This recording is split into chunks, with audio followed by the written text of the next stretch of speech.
April 16, 2014. A normal school trip, students laughing and playing, and everyone is excited about the school trip to Jeju Island of South Korea. और इस trip के लिए सारे students एक ship को board करते हैं that would take them to Jeju. The sea was calm, everyone was happy, nothing seemed wrong. But कुछ ही घंटों के अंदर ये trip turned into one of the darkest tragedies of South Korea. A ship that was manufactured in Japan and वहाँ ये almost 20 years तक use भी की गई. पर जब इसके सिस्टम में प्रॉब्लम्स आने लगे तो इसे सेकेंड हैंड मार्केट में बेच दिया गया और एक साउथ कोरियन मरीन कंपनी ने इसे खरीदा, स्पेंडिंग बिलियंस ऑन इट. इसके बाद शिप को रिपेयर किया गया और क्योंकि इस पे इतना पैसा स्पेंड हो चुका था तो obviously the company wanted to recover that and gain some profit. And for that reason ship में मॉडिफिकेशंस किए गए ताकि ज्यादा से ज्यादा पैसेंजर्स को एकोमोडेट किया जा सके. बट इन सब के बाद शिप के वेट कैरिंग कैपेसिटी में प्रॉब्लम्स आने लगे, जिसको देखते हुए शिपिंग अथॉरिटी ने कार्गो की एक मैक्सिमम लिमिट सेट कर दी. And that was 987 tons. On 15th April 2014, the ship named MV Sewol को इंचॉन से जीजू आइलैंड जाना था एंड शिप के कैप्टन थे 69 years old ली जुन सॉक, जिन्हें ऑलमोस्ट 40 years का एक्सपीरियंस था, बट वो सेवॉल के रेगुलर कैप्टन नहीं थे. शिप में 443 पैसेंजर्स मौजूद थे. 325 वर हाई स्कूल स्टूडेंट्स जो कि एक फील्ड ट्रिप पे थे. वैसे तो ride 5:30 in the evening start होने वाली थी, but due to bad weather conditions it started at 9 in the night. 16th अप्रैल की सुबह शिप मैंगोल चैनल को अप्रोच कर रही थी and this channel is known for its rapid and unpredictable currents. ऐसा ही करंट सेवॉल ने भी एनकाउंटर किया एंड देखते ही देखते शिप एक और टिल्ट करने लगी एंड सारे कार्गोज भी टिल्टेड साइड में शिफ्ट हो गए, which just added to the problem. अब तक क्रू मेंबर्स को ये आइडिया हो गया था कि ये एक बड़ी प्रॉब्लम है क्योंकि शिप के साइड डोर से पानी अंदर आता जा रहा था, लेकिन फिर भी कोई इमरजेंसी सिग्नल नहीं भेजा गया और पैसेंजर्स को अंदर रहने को कहा गया. पहली इमरजेंसी कॉल भी शिप में मौजूद एक स्टूडेंट ने ही किया था, लेकिन तब तक बहुत देर हो चुकी थी. स्टूडेंट्स वेट करते रहे लेकिन कोई इवैक्यूएशन अनाउंसमेंट या रेस्क्यू टीम आई ही नहीं. एक सवाल जो पूरे देश में गूंजता है कि एक मॉडर्न फेरी इतनी जल्दी डूब कैसे गई. रेस्क्यू ऑपरेशन फेल क्यों हुआ जबकि कोस्ट गार्ड पास में ही था. और सबसे बड़ी बात कि कैप्टन और क्रू मेंबर्स डूबते हुए शिप और पैसेंजर्स को अंदर छोड़कर भाग कैसे गए.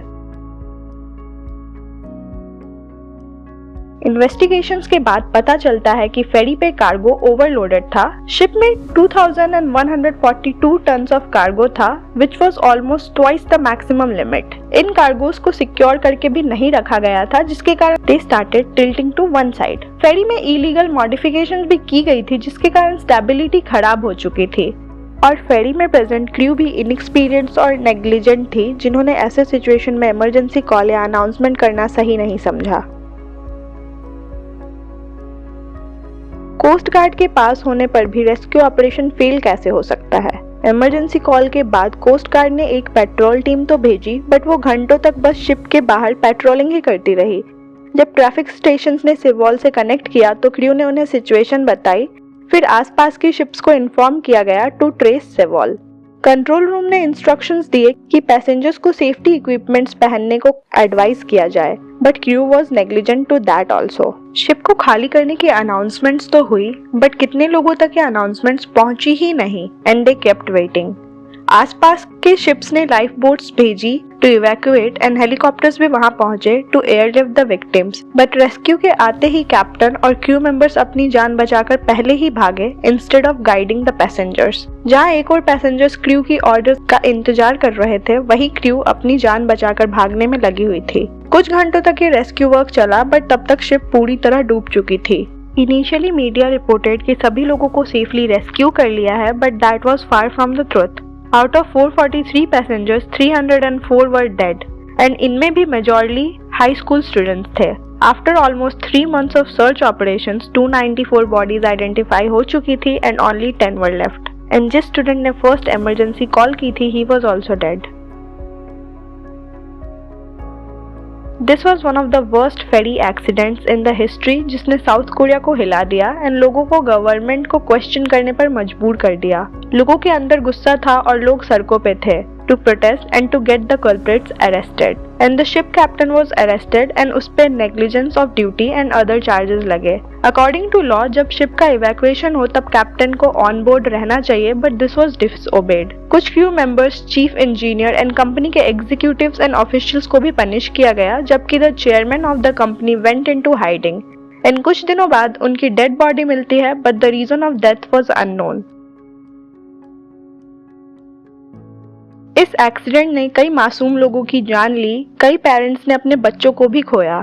सेवोल सिर्फ एक फेरी नहीं बट एक ऐसी याद बन गई जिसको देखते ही आंखों के सामने वो हंसते खेलते बच्चे आते हैं जो हमेशा के लिए खामोश हो गए।